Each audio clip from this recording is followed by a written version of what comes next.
Sustainability can often seem like a depressing catalog of doom and gloom. But although we face serious challenges, a better and more sustainable future is possible. Welcome to Sustainable Planet. I'm political scientist Kimberly Weir, and today I'm here with Dr. Doan Farmer, Director of the Complexity Economics Program at the Institute for New Economic Thinking at the Oxford Martin School, and author of Making Sense of Chaos, A Better Economics for a Better World. Welcome, Doan. Thanks for taking the time today for talking about your new book. My pleasure. Your new book is about better economics for a better world, but you're a physicist, right? It's a bit different to see a physicist running an economics program. How did you move from physics to economics? Well, it's a long story. I try and tell that story in the book, but it involves roulette, running one of the first quantitative hedge funds, and being exposed through other sources like a conference at the Santa Fe Institute in 1987.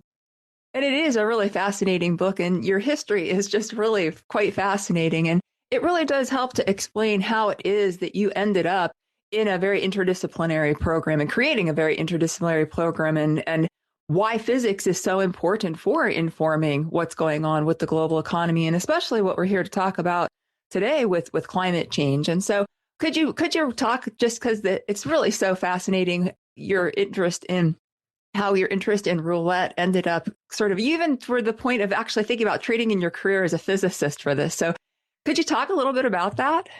Yeah. My best friend, Norman Packard, came up with this idea that since on one hand, in roulette wheel is used by casinos as a random number generator. Yet to a physicist, a roulette wheel is a rolling ball on a circular track with a counter-rotating inner disk. And those are simple physical systems.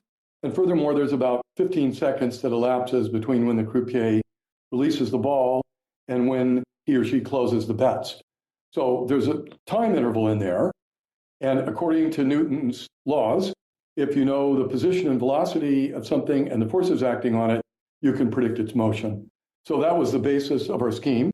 We got a roulette wheel. We did a lot of research on rolling balls on circular tracks, solved the equations, and built the first wearable computer. It was even a concealable computer that we initially put under our armpit. Later, we moved it to the shoe.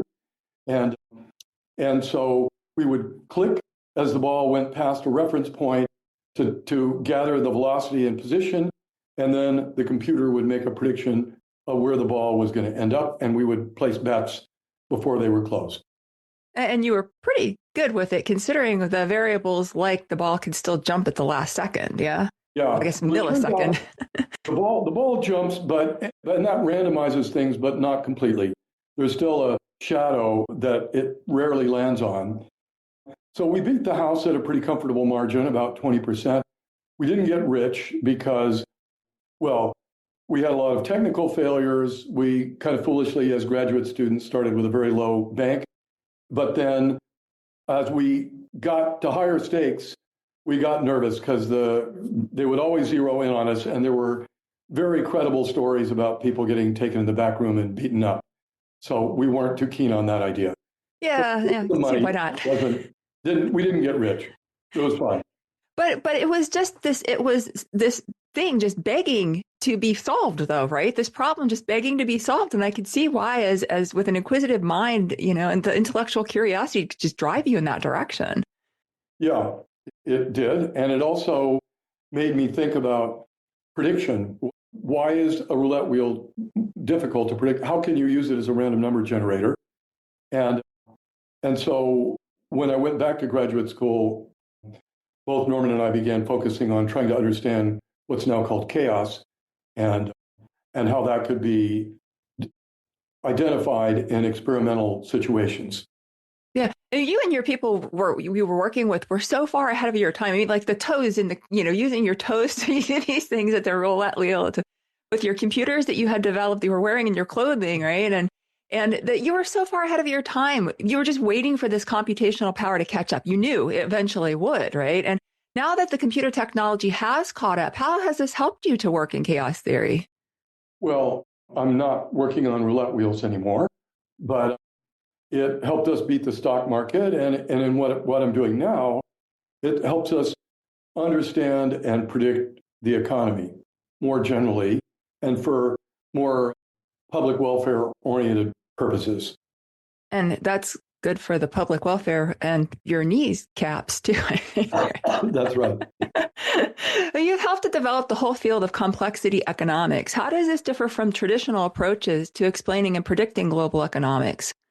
Well, complexity economics uses principles from complex system science and applies them to economics, principles and methods from complex system science. So you might go, well, what's a complex system?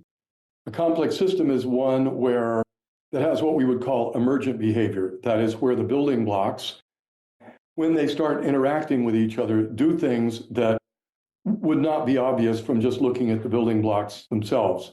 So for example, a neuron is a cell that you give an electrochemical stimulus and it outputs electrochemical stimulus. From looking at a neuron, you might never guess that if you hook 80 billion of them together in the right way, you could get the human brain that can do all kinds of things that are not at all obvious a neuron could do. And similarly, the economy is in that category. We as individuals can do far more collectively than we ever could if we were all Robinson Crusoes acting on our own. And that really comes out in your book in the fact that you actually have a whole chapter on biology, right? And how biology and why biology is important. Yeah, and specifically ecology, which is really the study of specialists. You might say, oh, well, why is that? Ecology is a study of plants and animals, but it's a study of the way they interact. And in ecology, if you think about, say, grass takes in sunlight and soil and water and turns it into grass. Zebras take grass and turn it into zebras. Lion take zebras and turn them into lions. But lions don't directly interact with grass except maybe to roll around in it occasionally. But nonetheless, lions make a huge difference to grass because if all the lions disappeared, then the zebras will become overpopulated and the grass will get hammered as a result. So ecology is all about all the indirect interactions between very specialized organisms. Similarly, the economy, we are all specialists, and our interactions are what make the collective goods that the economy makes. And so I show how the principles from ecology and models from ecology can be very useful in understanding the economy. Well, and I think in taking that analogy a bit further, right? If the grass disappears, the lions have nowhere to hide, the zebras have nothing to eat, right? Then the lions have nothing to eat. And that's kind of what this whole, like, looking at the complexity economics is really about, isn't it?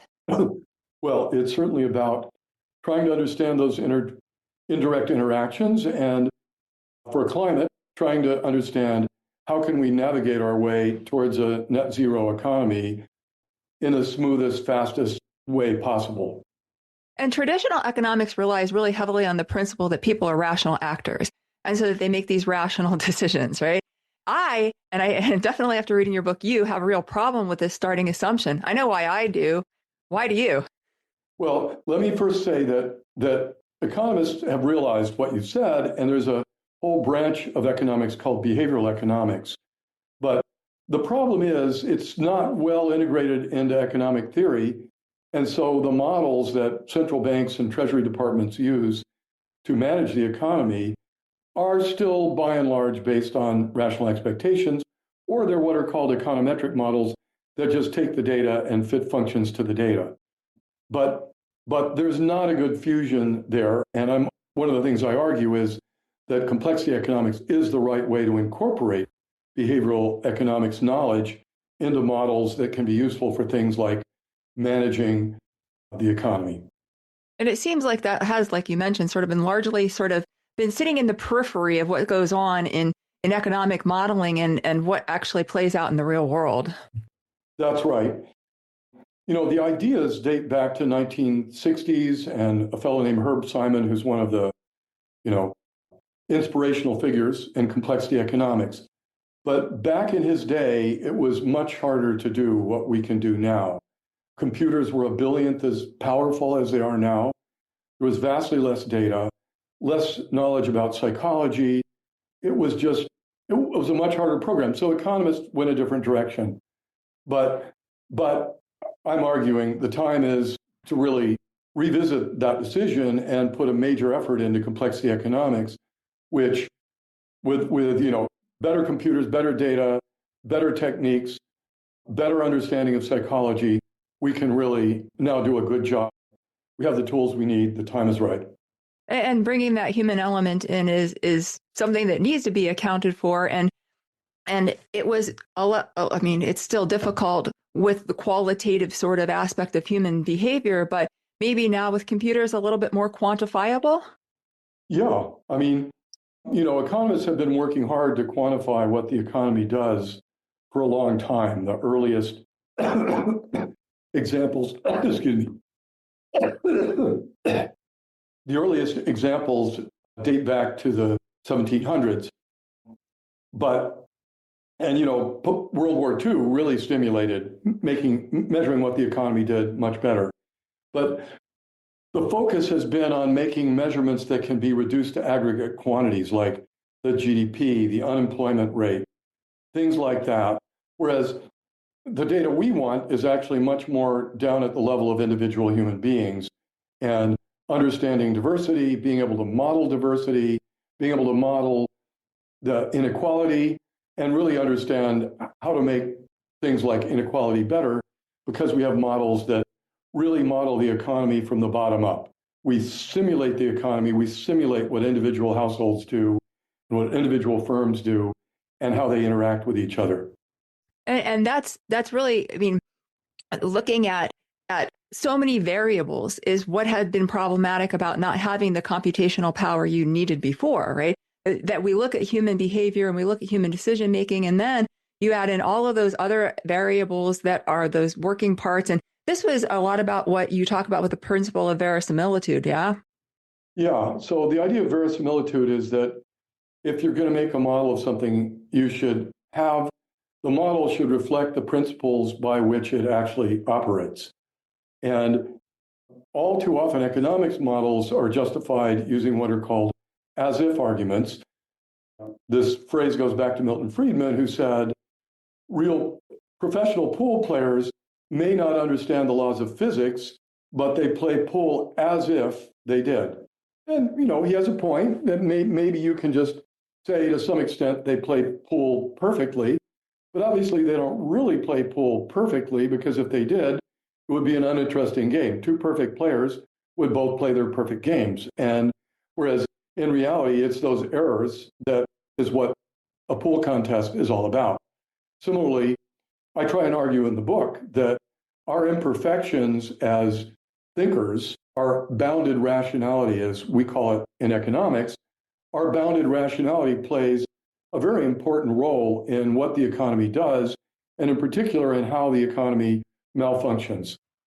It seems like to me, so while everybody was in lockdown and sort of like wondering what was going on, you and your team swung into action, right? And it seems like you started looking at what's going on with the pandemic, and you are trying to figure out, okay, you've got all these moving parts. How is this going to play out? It seems to me like you and your team, based on your predictions, should have won the Nobel Prize in economics for the success of your models. I mean, it was really impressive. And you're doing this as the pandemic was unfolding, right? Taking all of these different principles into account, trying to account for all of these moving parts. Yet your papers didn't even make it into the major journals. Why not? Well, so first of all, you're very kind. I appreciate that. We were very proud that we made a real-time prediction. We predicted what the UK economy was going to do before it did it. And our predictions were bang on. We predicted a 21.5% hit to GDP in the second quarter of 2020. And when the dust settled, it was 22.1%. And lots of other things we got right. But what we're doing is not the way mainstream economists are taught to do it. And so they kind of reflexively reject this whole approach. It's the way they were brought up. And so I think we're going to have to really start logging our success rate. It takes a model to beat a model. as they say in economics, and our models are starting to win. And so I think once that becomes overwhelmingly true, then they will start paying attention. I think maybe we should cut some economists a bit of a slack because we as humans are kind of like, we're inculcated into various things. We behave the way we do based on just learned behaviors. And so maybe we should give economists a break. Well, I totally agree. I mean, first of all, economists are what we would call heterogeneous. There are many, many different kinds and views. And I've had some economists who've been very supportive of this. There's a quote by Larry Summers on the back of my book. Andrew Lo is another, and several other mainstream prominent economists have said they think this deserves more attention. It's just the field as a whole, and I think it's completely understandable. And so I'm not trying to criticize economists. We do want to break in. Yeah, but we definitely need to criticize basically the outdated models that they're using and try to find a way to move past that for some better results. Yeah. Yeah. Well, because, economics matters. Economic matters in ways that we feel viscerally. If you look at the election going on in the US, everybody says the economy is the biggest thing on their mind. So better tools to help steer the economy could really help make the economy perform better, more consistently, and at the same time make it more sustainable so that our great-great-grandchildren can enjoy the same level of prosperity or more than we do now. Yeah, I agree. And we hope that we can move in that direction. You make the point that complex systems can be complicated, but that doesn't mean they need to be complicated. What does this mean and why not? Well, there are examples of very simple models that have, only a couple of moving parts that exhibit very rich behavior. Chaos models that show chaos are examples of that. They're very simple models that excuse me. There are very simple models that display chaos. And it's not obvious when you look at the equations that they're going to do that. You have to literally solve the model by iterating it step by step by step, doing a calculation at every step in order to see what the model actually does. So it's an example of an emergent behavior, yet it's in an extremely simple model. And it's really because it turns out that the underlying geometry that sits underneath these models is complicated in the sense that, say, it's folding things together in some conceptual sense. To maybe imagine you're making bread, you put a little bit of red food color in a little corner of the bread, but now you start kneading the bread. What happens to that red food color? It stretches every time you stretch the dough out. Fold it over again, you stretch it, you fold it. Pretty soon it's spread out over the bread. Chaotic systems are doing exactly that kind of thing. It's just not obvious unless you have the right glasses to look. I think this is an important question based on what your last response was about people understanding so we can make these economic changes and we can see how they play out, but people still have to understand that there's economic lag time, right? And that something that's happening now isn't necessarily the result of a policy that was put into place, today or 5 days ago. Yeah, well, that's very true. The worst example, of course, is climate change, where the results are really only going to be fully felt several hundred years down the road. Though we are beginning to feel some of them already, that's just the tip of the iceberg. Yeah, we sure. I mean, it's the 29th of October today, and it's going to be 80 degrees here in Cincinnati. That is like unprecedented in previous years. Yes, I think many people are noting the extreme weather that we're observing. Yeah. So along these same lines, how can simple games like something everybody's familiar with, rock, paper, scissors, right? Or if people have watched Big Bang Theory, rock, paper, scissors, Liz or Spock, right? Help listeners to better understand how chaos theory relates to complexity economics. Well, games are often used in economics to make stylized models of the world, to understand how people's strategic thinking interacts with outcomes that can happen. So there are many famous examples like games with names like The Prisoner's Dilemma. I won't go into that here, but there's a question of when is game theory appropriate to be used, because typically the way economists do this is they solve for what's called an equilibrium, where the strategies of the two players line up. Neither player can do better by changing their strategy unless the other player also changes their strategy. So that's called a Nash equilibrium in game theory. Now, so that's the usual way economists use game theory. They assume the players are rational enough to find a Nash equilibrium. But we studied rock, paper, scissors, which has a Nash equilibrium. The Nash equilibrium of rock, paper, scissors is to randomly play rock, paper, or scissors with probability a third. So you ran with 1/3 probability you play rock, 1/3 probability scissors, 1/3 probability paper, and you just flip a coin or a three-sided dice to decide what to do. Now, but if you look at real people, they don't do that. Probably everybody's played it, but I doubt if you played it that's the way you played. And people try and psych out their opponent. They try and guess what their opponent's going to do next. And both parties are trying to do that. So we did a computer simulation where we did that. We had a strategy where each computer strategy is trying to outguess the opponent.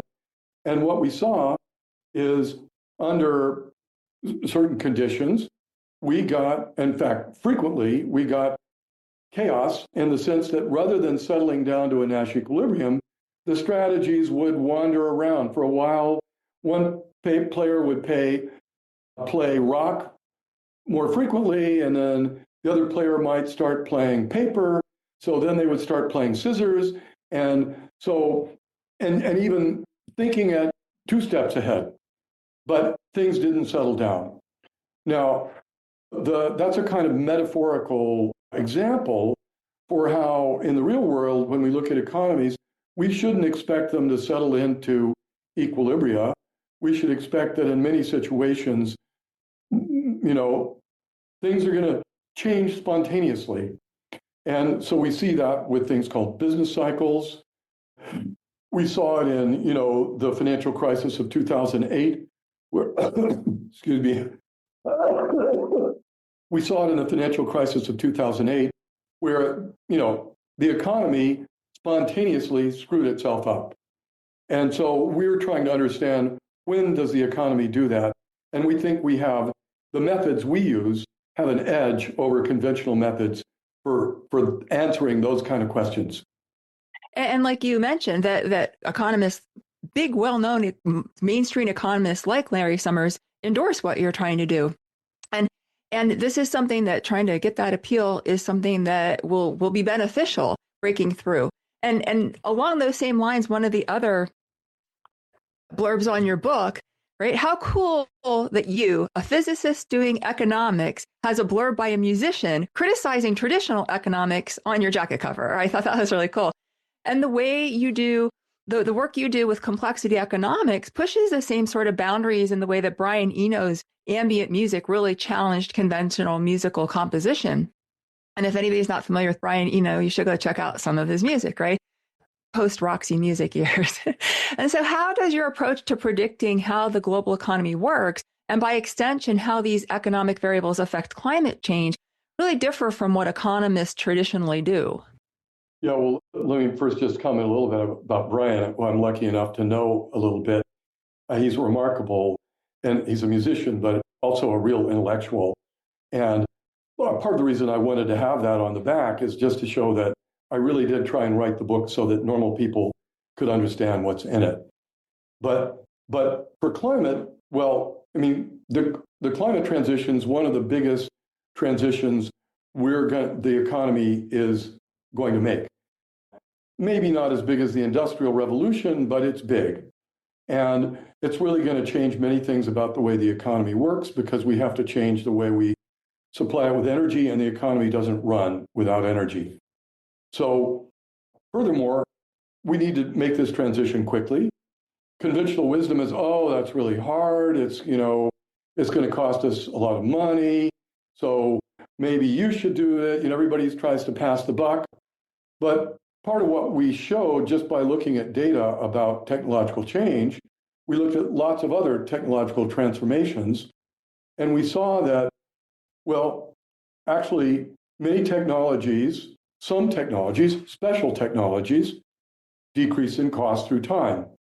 The most familiar one is electronic circuitry, where, as I mentioned, computers now are 1 billion times better than they were in 1960. Solar cells are a bit that way. The solar cells now cost 1/10,000th of what they did when they were first used in the Vanguard satellite in 1958.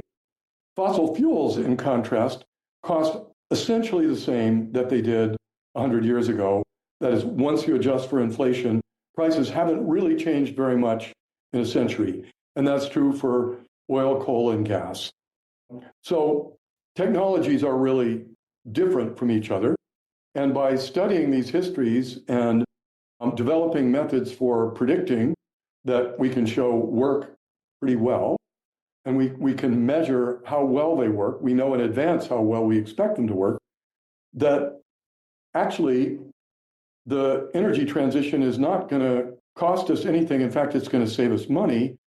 Why is that? Because it's going to make energy prices cheaper than they've ever been.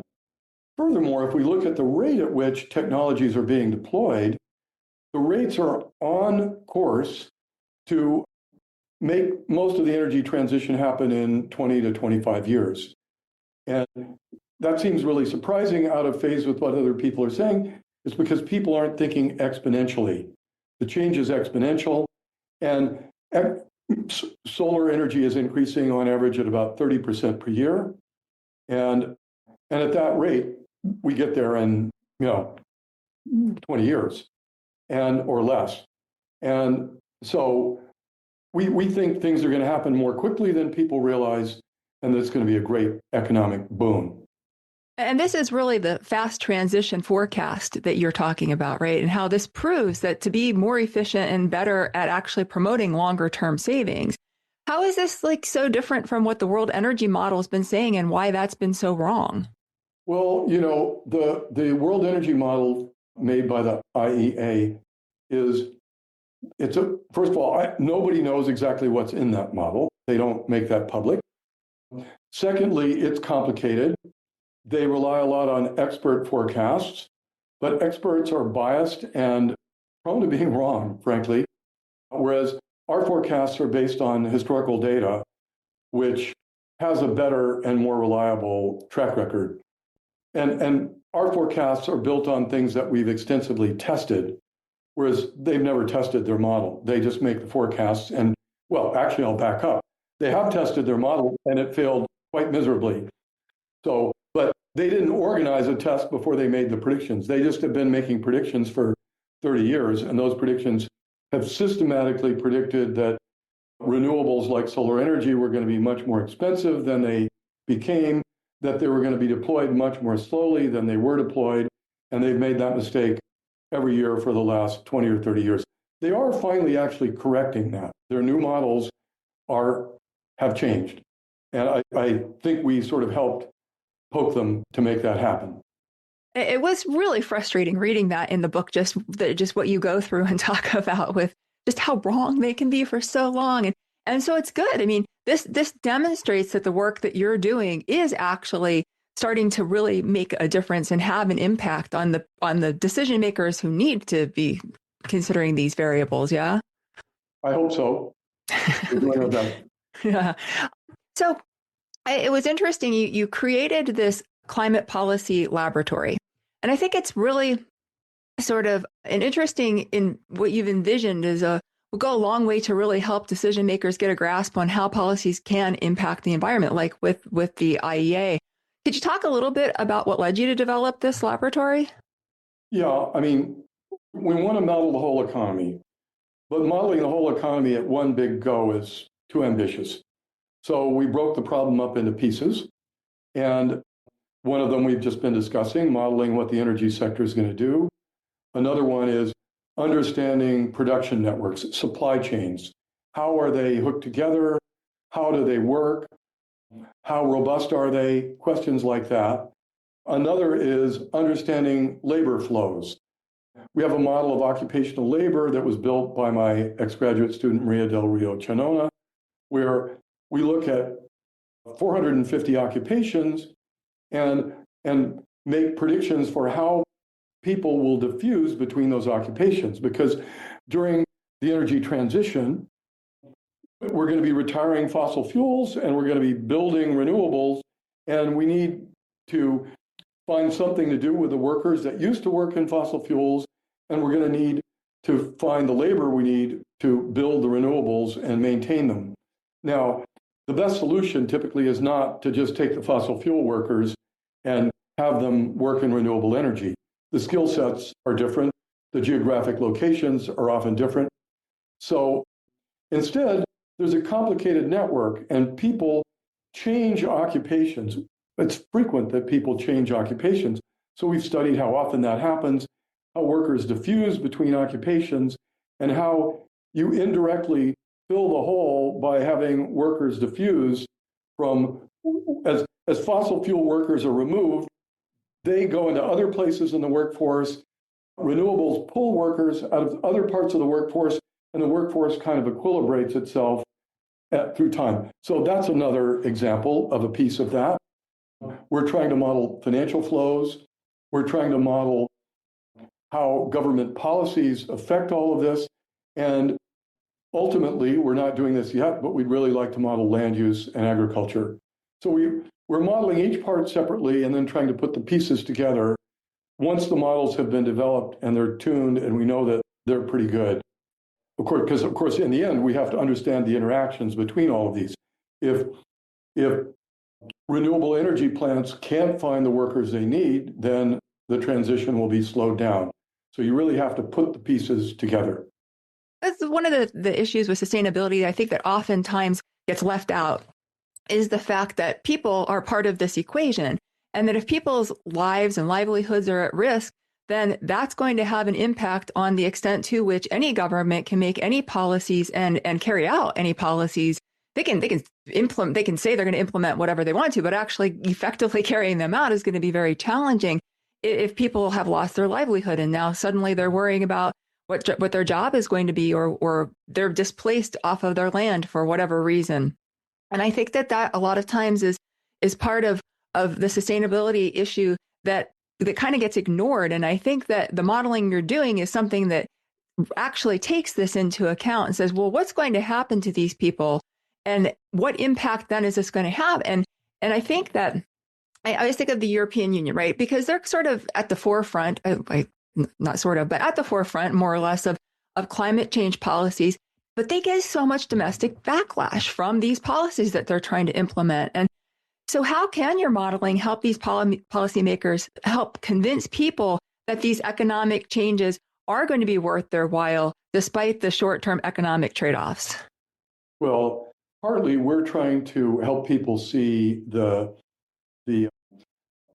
good stuff, help people understand where the economy can go and what the opportunities are for change that leads us to a better place. You know, once we build a renewable energy system, we should have a system that, first of all, doesn't emit greenhouse gases, but secondly, doesn't make all the pollution that causes lots of health problems, that makes energy prices less volatile so the economy as a whole can run more smoothly, that creates less pollution, and that has less environmental impact, and that gives us better energy security. So there's a huge array of advantages to making the transition and making those manifest, and also providing a route to get there that, you know, looks good. All of those things we hope can help encourage the transition to happen quickly and smoothly. You know, there is a danger the transition may be disorderly. We'll go along and we'll try and do it too fast and not have enough energy for a while. Or we strand a lot of assets, and so we pay a big cost, and human cost and financial cost. So, but if we have models that can help us understand the cause effect of our decisions, if we do this, this is what will happen. And that can also, in our case, we're trying to build models that businesses can use, that can help businesses see a good strategy to reduce their emissions and contribute to reducing everybody else's emissions while making a nice profit. And I think that this is the hard sell, though, right? Is getting people to understand, like, there might be some short-term growing pains, but more people than not are going to be a lot better off for this, and presumably a lot sooner than what we would have thought. Yeah, and our models differ from the mainstream economic models in that they're very fine-grained. We're modeling the economy from the bottom up. So, for example, excuse me. So, for example, we're simulating the entire power generation system at the level of individual companies at one-to-one scale, individual companies and plants. So we can see how can energy companies, what investments can they make that will be profitable to them in the long run, that will also make the world more sustainable? How does the cost incentive align with the zero carbon incentive? But making models where each business can see themselves in the model and see what's going to happen if they make certain decisions. So really bringing this home at a level that people can understand it and that is useful to individual businesses. But complexity economics is really very much about an interdisciplinary approach to the global economy and the problems we're facing with climate change and the global economy, first and foremost, right? But with climate change. And so maybe you could talk a little bit about what sort of interdisciplinarians you have with you, working with you, because most people probably think, like if they would see complexity economics, they would just think, oh, economists are doing this. Or, we've already mentioned about biology and we've talked about ecology and some other disciplines. So who all comes together to try to identify what those variables are to have an effective means that work better than the traditional models to explain and predict and offer these policies especially to mitigate climate change? Yeah. Well, my group here at Oxford, I have students, graduate students who are from the math department, many of whom have physics backgrounds. I have graduate students from the computer science department. I have graduate students from the Department of Geography and the Environment.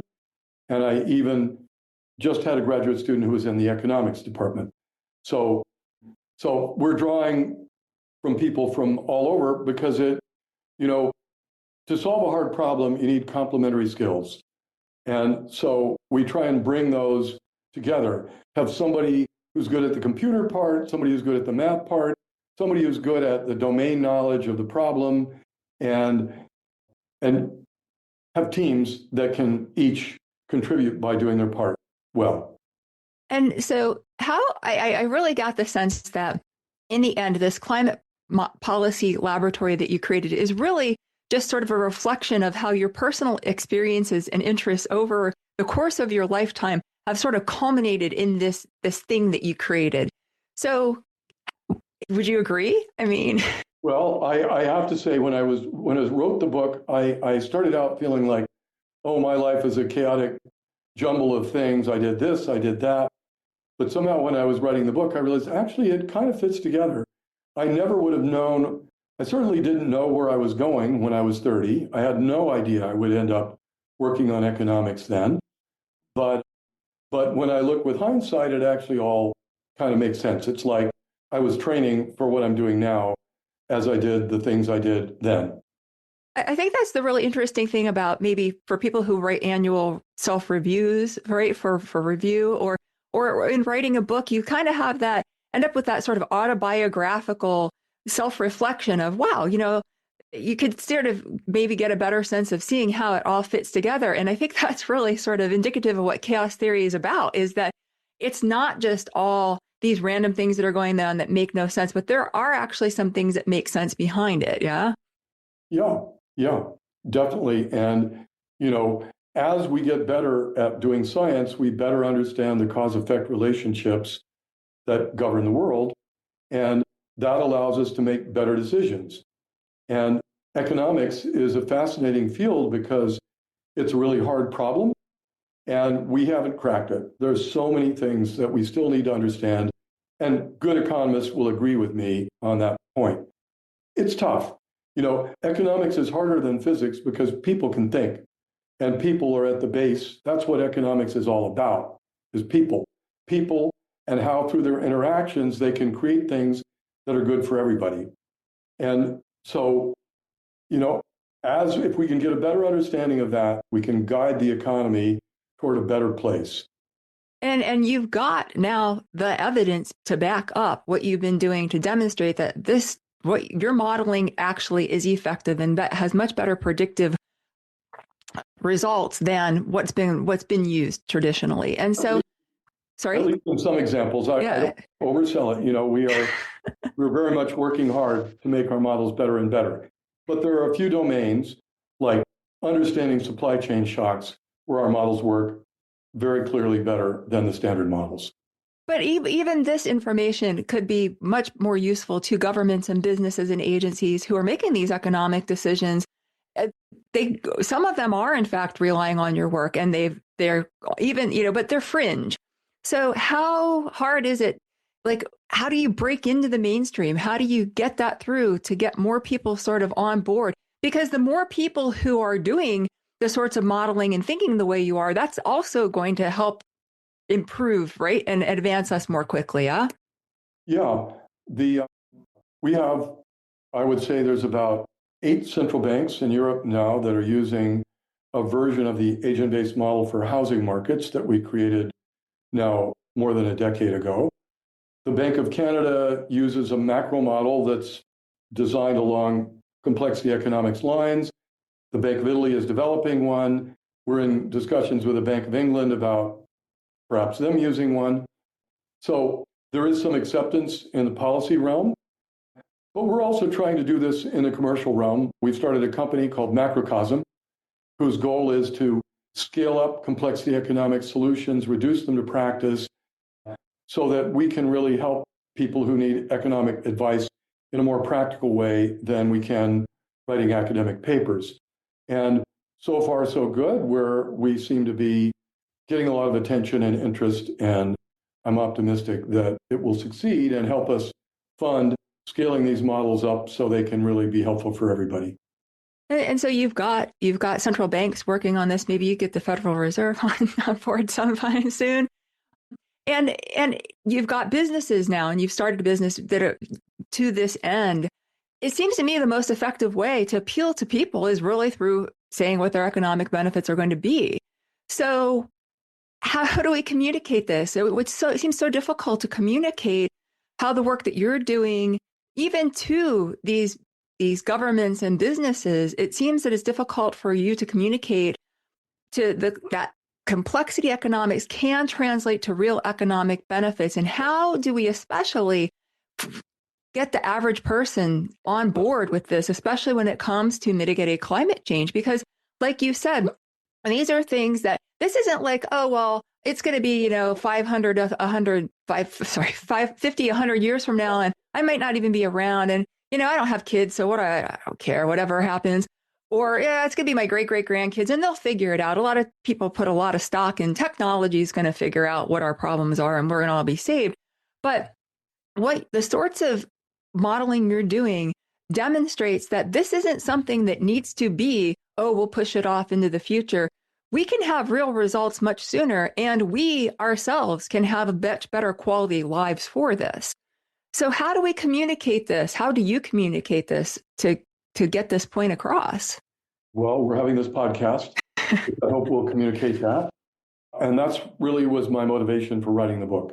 I wanted to put these ideas in an easily digestible form with a narrative that would make it more fun to read, and just try and get those ideas out there so they can be put into practice by the people who count.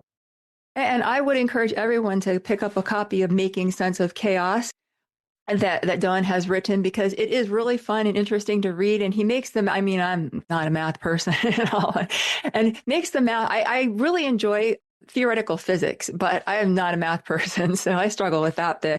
But he makes it easy to read and to relate to, and it's fun to read. And you'll learn something really interesting along the way, and maybe be sold on the fact that if we make these changes now and commit to some of these things that might seem a bit hard, and some of them are quite easy, It's just a matter of actually implementing some of these changes, which is what we talk about on Sustainable Planet all of the time. What are the low-hanging fruit things that we on our everyday lives can change? That it's not like, our example often is you don't have to give up meat entirely out of your diet, but if you just have literally give up beef, one meal a week, it makes a big difference. Yeah, I agree. Yeah. So with that, we'll close. Thank you so much, Doan. I really appreciate you taking the time out of your work and day and modeling to talk to me. Well, I appreciate the effort you make to communicate with people and get these ideas out there.